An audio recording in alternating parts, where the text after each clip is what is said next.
အခုပြောပြမယ့်အဖြစ်ပြက်ကနှစ်ပေါင်း100ကျော်တဲ့အထိအပြည့်မှန်မရှာနိုင်သေးတဲ့သမိုင်းတစ်လျှောက်လူစိတ်ဝင်စားမှုအများဆုံးမှုခွင့်တွေကတခုဆိုရင်နားဆင်သူများဘယ်လိုထင်ပါသလဲ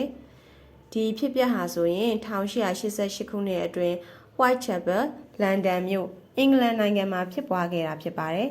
လှပတဲ့ညဉ့်ငတ်မလေးတွေကသွေးအေးရဆက်လာတဲ့ဒီအမည်မသိခွင်းဆက်လူသက်သမားရဲ့တားကောင်တွေအဖြစ်ကိုရောက်ရှိခဲ့ကြပါတယ်ဒီအမည်မသိလူသက်သမားဟာနောက်တစ်ချိန်မှာ Jack the Ripper လို့နာမည်ဆိုးနဲ့ကြော်ကြားခဲ့ပါတယ်။ဒီကွင်းဆက်လူသက်မှုတွေက12ပတ်တိတိဇက်တိုက်ဖြစ်နေခဲ့ပြီးရုတ်တရက်ဆိုသလိုရပ်တန့်သွားခဲ့ပါတယ်။ဒါဟာသွေးစာနေတဲ့လူသက်သမားရဲ့အာဒီတတွေပြေဝသွားလို့လားတက်ဖြတ်ခြင်းကသူ့အတွက်ပြင်းရစရာဖြစ်သွားလို့လားဆိုတာကိုတော့ဘယ်သူမှမသိနိုင်ပါဘူး။ယနေ့အထိလည်းထိုသူရဲ့အမိအမှန်နဲ့ဘယ်သူဘယ်ဝါဖြစ်တယ်ဆိုတာကိုဆက်လက်မေးခွန်းထုတ်ရှာဖွေနေကြဆဲဖြစ်ပါတယ်1888ခုနှစ်ဩဂတ်31ရက်မှာတော့ Mary Ann Nicholl ဆိုသူအမျိုးသမီးလေးရဲ့အသက်မဲ့ခန္ဓာကိုယ်ကို Whitechapel ရဲ့တခုသောလမ်းကြားမှာတွေ့ရှိခဲ့ရပါတယ်သူမက Whitechapel ရဲ့လမ်းကြားတွေထဲမှာကျင်လည်ကျက်စားနေတဲ့ညှဉ်းငှက်မာလေးတစ်ကောင်ဖြစ်ပါတယ်သူမကိုဝီလစ်စလစ်အနေထားနဲ့တွေ့ရှိခဲ့ရတာဖြစ်ပြီးတွေ့ရှိချိန်မှာသူမရဲ့လယ်ပင်ဟာပြက်လူနီးပါအဖြတ်ခံထားရပါတယ်။ကိုရင်းအင်္ဂါတွေကိုလည်းခြုံထက်တဲ့အရာတစ်ခုနဲ့ဖြတ်တောက်မှွေနောက်ခံထားရတာကိုကြောက်ရွံ့ပွဲတွေ့ရှိခဲ့ရပါတယ်။ဒီဖြစ်ပျက်ကအရာအလုံးရဲ့အစတစ်ခုဖြစ်နေခဲ့တာကိုတော့ဘယ်သူမှမစင်စားမိခဲ့ကြပါဘူး။ဒီသတင်းဟာဆိုရင်လန်ဒန်မြို့ကြီးမှာအထူးသတင်းကြီးခဲ့ပြီးထိုခေတ်အခါကသတင်းစာတွေရဲ့သတင်းကြီးပိုင်းမှာနေရာယူခဲ့တဲ့သတင်းထူးတစ်ပုဒ်ဖြစ်ခဲ့ပါတယ်။ Whitechapel ကအမျိုးသမီးလေးတွေဟာနေ့အချိန်မှတောင်ကြောက်ရွံ့စွာနဲ့တွာလာနေခဲ့ကြရပြီးဘယ်အချိန်ပေါ်ထွက်လာအောင်မှမသိတဲ့ဒီသွေးအေးလူသက်သမားကိုစိုးထိတ်နေခဲ့ကြပါတယ်။ပထမလူသက်မှုအပြီးတစ်ပတ်ကြာမှာတော့ Annie Chapman, Elizabeth Stride နဲ့ Catherine Atwood တို့ဟာဇက်တိုက်ဆိုသလိုရက်ဆက်စွာတပ်ဖြတ်ခံခဲ့ရပါတယ်။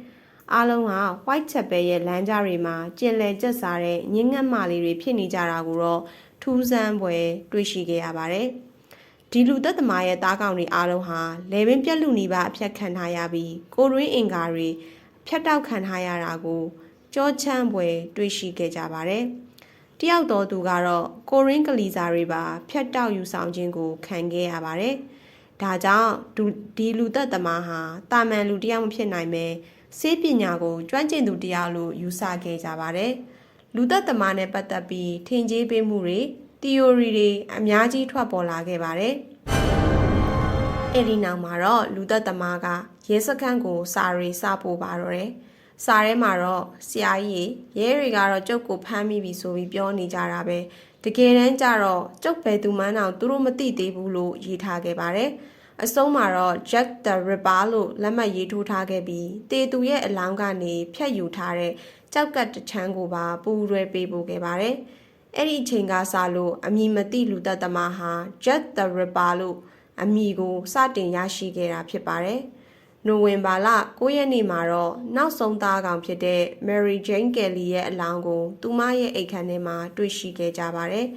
သူမရဲ့အလောင်းဟာမြင်မကောင်းသည့်အထိအပိုင်းပိုင်းဆုပ်ဖြတ်ခံထားရတာကိုတွေ့ရှိခဲ့ရပါတယ်။သူမကိုတပ်ဖြတ်ပြီးချိန်မှာတော့ Jack the Ripper လို့နာမည်ဆိုးနဲ့ကြော်ကြားလာတဲ့ကွင်းဆက်လူသက်သမားဟာပျောက်ခြင်းမလားပျောက်ကွယ်သွားခဲ့ပါတယ်။ရဲတွေကတန်တရားရှိသူပေါင်းများစွာကိုခေါ်ယူစစ်ဆေးမေးမြန်းခဲ့ပေမဲ့လူသက်တရားခံဟာပျောက်ခြင်းမလားပျောက်ဆုံးနေခဲ့ပါတယ်။လူသက်သမားဟာအယူတယောက်ဖြစ်တယ်ဆိုတာကနေစလို့ကျွမ်းကျင်စံသားသမားခွဲစိတ်ဆရာဝန်နောက်ဆုံးအင်္ဂလန်နန်းတော်တွေကတော်ဝင်မင်းသားတစ်ပါးဖြစ်တယ်ဆိုတာအထိလူထုအကြားသို့လောသတင်းများစွာထပ်ပေါ်ခဲ့ပါတယ်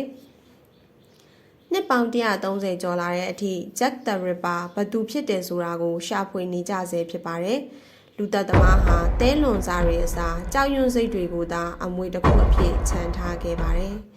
ဒီလိုစိတ်ဝင်စားပွဲမှုခင်ဖြစ်ရမှန်တွေအကြောင်းနားဆင်ကြနေဆိုရင်တော့ channel လေးကို like and subscribe လုပ်ဖို့မမေ့ကြနဲ့နော်အဆုံးထိနားထောင်ပေးတဲ့အတွက်ကျေးဇူးအများကြီးတင်ရှိပါတယ်ပျော်ရွှင်ပွဲနေ့လေးတစ်နေ့ဖြစ်ပါစေရှင်